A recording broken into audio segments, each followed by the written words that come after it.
Alors ce troisième MOOC est consacré à la notion de conduite à risque, hein, notion qui n'a pas de définition qui fasse complètement consensus.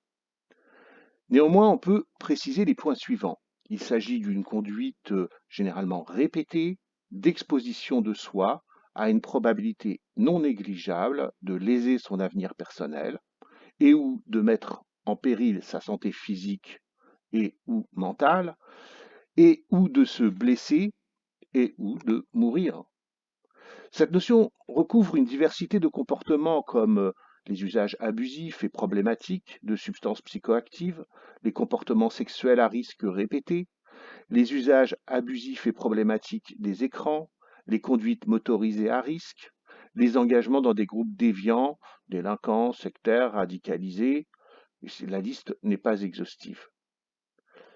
Précisons que les conduites à risque sont à distinguer des prises de risque, hein, qui renvoie, elle, au fait qu'une personne, dans une situation donnée, décide de faire le choix de prendre des risques qu'elle a généralement évalués, dont elle pense pouvoir réduire les dommages éventuels, voire être prête à accepter et assumer certains dommages.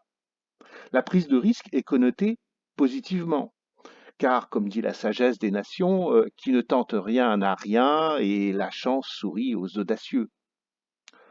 Dans la conduite à risque, l'individu recherche avant tout l'état émotionnel que lui procure la situation à risque, qu'il s'agisse d'affects apaisants ou stimulants. Pour mieux cerner cette notion, dans une finalité utile à la prévention et à l'accompagnement socio-éducatif, nous adopterons une présentation qui va combiner une approche psycho-socio-culturelle et une approche séquentielle du phénomène. L'approche psycho-socio-culturelle mettra en lumière la complexité de ces conduites, en soulignant la pluralité des facteurs psychologiques, sociaux et culturels susceptibles de favoriser l'engagement d'un individu dans une conduite à risque. L'approche séquentielle permettra de distinguer différents niveaux d'engagement dans les conduites à risque. Ces conduites n'ont pas le même sens et n'ont pas la même dynamique selon que l'individu est engagé dans des conduites à risque occasionnelles ou des conduites à risque répétées ou des conduites à risque en contexte d'addiction ou de relation d'emprise.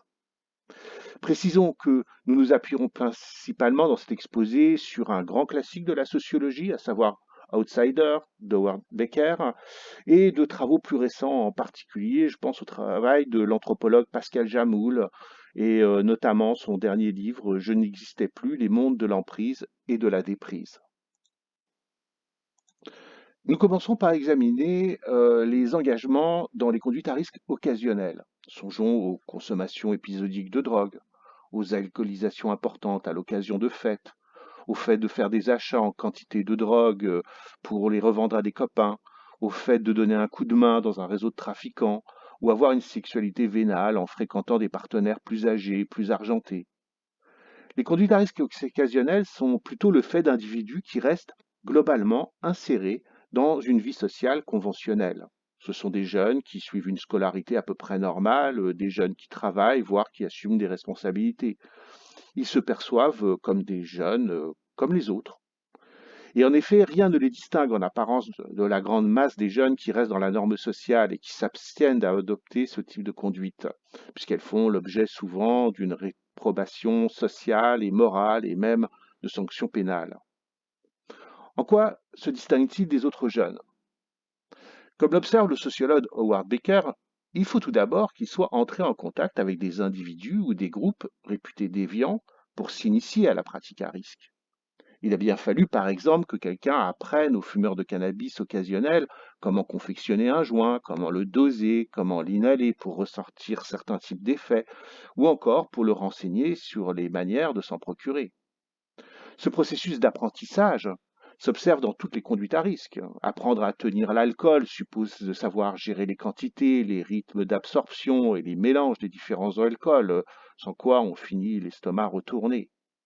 Dans les conduites motorisées à risque, il faut avoir été initié à quelques gestes techniques pour rouler sur la roue arrière d'un scooter, pour en débrider le moteur, pour trafiquer son pot d'échappement. La première différence, donc, qu'ils ont avec la grande masse des jeunes, c'est qu'ils ont accepté de se mettre à l'école d'individus ou de groupes réputés déviants.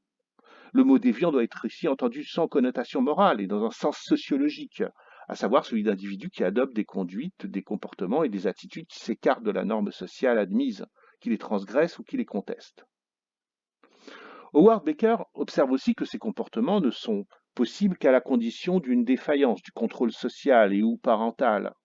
La défaillance du contrôle social est évidente concernant le cannabis, où l'État s'avère, en France, aussi incapable de réprimer efficacement l'usage que de faire évoluer la législation pour tenter de le réglementer, comme il le fait avec le tabac et l'alcool.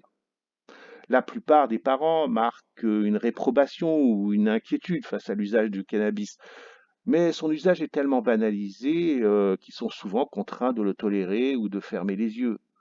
Ce qui est vrai pour les conduites à risque comme l'usage de cannabis ou l'usage massif d'alcool ne l'est pas pour d'autres conduites à risque qui feront l'objet d'une forte réprobation sociale et d'une répression. On peut songer aux conduites à risque sexuelles de jeunes filles, notamment dans les quartiers populaires, qui font l'objet d'une forte stigmatisation. Il y a une relative tolérance sociale vis-à-vis des conduites à risque occasionnelles. Et c'est notamment lié au fait qu'elles sont souvent associées à des temps festifs, de convivialité, de récréation. Or, comme le relève le sociologue Roger Caillois, le temps de la fête est un temps où la transgression est plus ou moins tolérée. La fête ne dure qu'un temps, avant un retour à la vie conventionnelle. De même, est-on enclin à fermer les yeux sur certains comportements à risque des jeunes, puisqu'il faut bien, comme dit la sagesse des nations, que jeunesse se passe.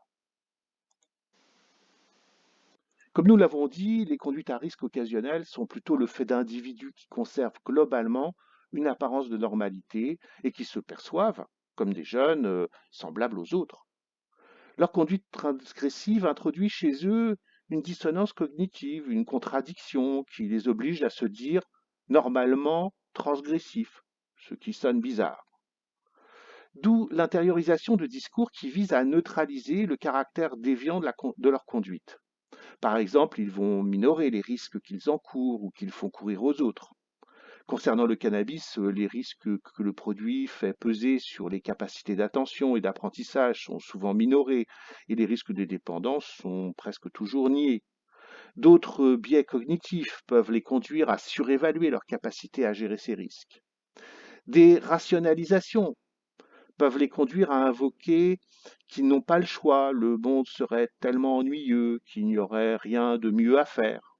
Ou encore, ils professent que tous les jeunes ont ces conduites et que ce qui les distingue des autres, c'est le fait qu'ils sont honnêtes et qu'ils disent ce qu'ils font. Ces propos ont de forts échos avec le discours libéral dominant dans la société qui valorise la liberté de chacun de faire ce qu'il veut de son corps, qui valorise la consommation et l'immédiateté dans la quête de satisfaction. Ce discours trouve aussi de nombreux échos avec les conduites transgressives de personnalités médiatiques qui sont valorisées et mises en scène parce qu'elles génèrent de l'audience et par conséquent des recettes publicitaires. Comme observe l'anthropologue Véronique Naum-Grapp, les médias produisent des modèles d'inconduite. Les modèles d'inconduite, c'est-à-dire les mises en scène de soi provocantes, des actes transgressifs spectacularisés, ne sont pas en principe reproduits par le tout venant. Ce sont les célébrités qui les accomplissent. Pour nous, un peu comme les acteurs d'un film accomplissent des actes que nous raffolons voir, mais que nous ne commettrons jamais. Un meurtre par exemple. Mais les adolescents en quête d'identité et d'affirmation peuvent être enclins à reproduire les comportements des célébrités qui apparaissent dans les clips et les téléréalités. La conduite à risque apparaît alors comme une sorte de jeu. On est comme un acteur et on fait comme si on était déviant, tout en étant parfaitement convaincu de ne pas l'être, puisque c'est un jeu. La minorisation des risques et la surévaluation de ses propres capacités à les gérer peuvent conduire à des situations critiques. Des consommations intempestives peuvent induire des sanctions, des accidents de la route, elles facilitent des viols sur des jeunes qui sont passés dans des états comateux, elles facilitent des passages à l'acte violent et des rixes. Sans parler des atteintes à l'image de soi, tant auprès des parents et des institutions qu'auprès des pairs qui peuvent faire circuler sur les réseaux sociaux des images dégradantes.